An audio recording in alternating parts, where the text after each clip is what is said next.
Hey everybody, it's Twin Soul Poets. Poets. We are your go-to couple for love and relationship advice. Dope spoken word poetry. And uplifting Uplifting content. content. You already know. Today we're going to talk about 3 reasons why your relationship hasn't manifested yet and what to do about it. Before we jump into that, hit that like and subscribe button right now. And if you want to manifest love in your life, make sure you go straight to our playlist, Manifest the Love of Your Dreams playlist at the end of this video. 3 reasons why your relationship hasn't manifested yet. Number 1, old ties. When we have old lingering ties from like friends with benefits situations or past exes that we're still in communication with, that energetically blocks new people from coming in because there's not space for them.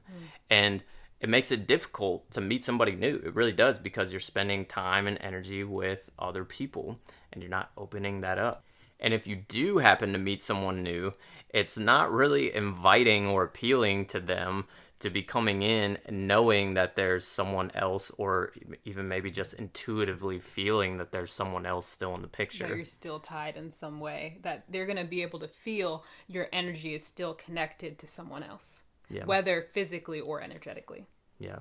And as a side note to the friends with benefits situation, if you are in that situation with somebody that you're interested in having something more, could be a good time to share that with them. When you're making space for love in your life, you want the whole picture, not just a part of it, not just a little bit of that energy. So this is an opportunity to have a conversation, to open your heart and be honest, and you may be surprised where that leads. If it doesn't work out, then that lets you know that it's time to make space for the kind of relationship that you want and deserve.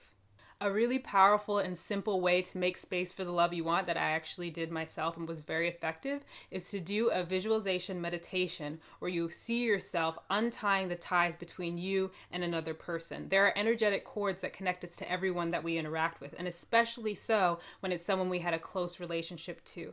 So you can take some time, maybe 10 or 15 minutes, to visualize untying those connections with love, and at the end of that saying, I now release you with love, I now release you to your own journey, and then you are making space for the kind of love that you want in your life. And gratitude is a really good energy to tap into while you're doing that Totally. untying meditation, because the energy of gratitude really helps release.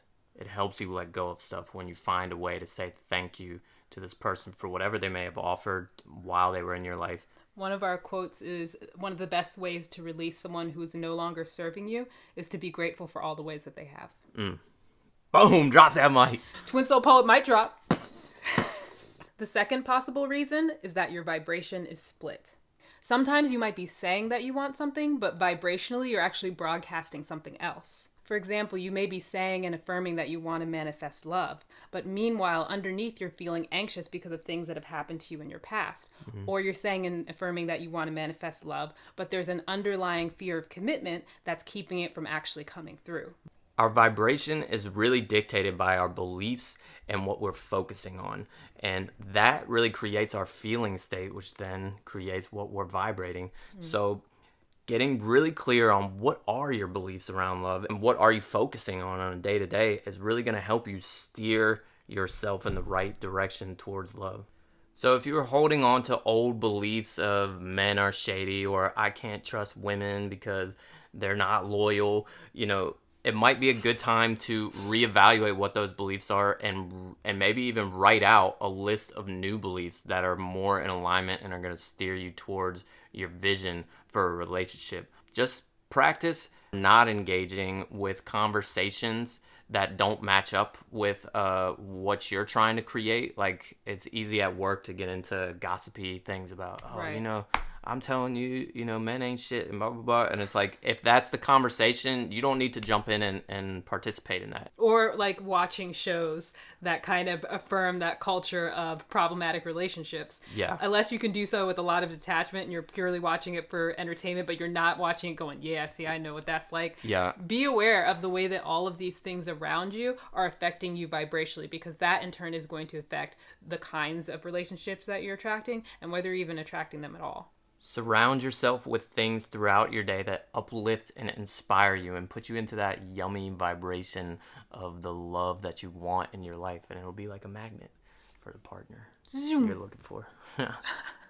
And reason number 3 is that it is manifesting. It's just your doubts and frustrations that are keeping it at bay. When you're in a state that does not vibrationally match the love that you want, they could literally be right in front of you and you could be missing them because you're not a match. So if you're in a state that's saying, oh, I don't deserve love, I'm never going to have love, I can't have, you could have a friend right there who's got someone they could connect you to, but they wouldn't even think about that because you're not in a state that inspires that idea in them. Or you could walk right by them on the street, but if life and, if the universe feels that vibration isn't ready yet, that you're not ready to connect, you'll walk right past them. So being aware of the state that you're in and trusting that it is on the way is a crucial component of how to manifest the love that you want. Yep. Hit him with another twin soul quote, baby. The moment you go from hoping they are coming to knowing they are coming is the game changer. And that's real. It's all about trust. When that changed for me, when I was manifesting love, there was a knowing inside me that whenever I went out and whenever I was out in the world, I wasn't looking. I knew that you were going to show up. And that shifted the whole experience, because the experience from the time that you desire something and time you manifest it is a journey. Enjoy the ride. Enjoy the signs that the universe is sending you. Enjoy those feelings and visualizations, because you only get that once. When you're with the person, that's another part of the journey. Yeah. But it's something that you can really enjoy and play with. And just trust that it's going to come in perfect timing for you. And once they're here, it'll feel like they always have been. When we're tense, we're not able to receive what's coming in. There has to be a relaxation. There has to be that trust and opening to allow what's already there and what's trying to come in. And that openness is super attractive. When you know that it's gonna happen, you really do relax and open up, and things happen a lot faster. Speed it up. If you like this video, be sure to like and subscribe for more inspiration on your love journey. If you are serious about creating a relationship, check out the Manifest the Love of Your Dreams playlist right here, and we will see you guys next time. Peace.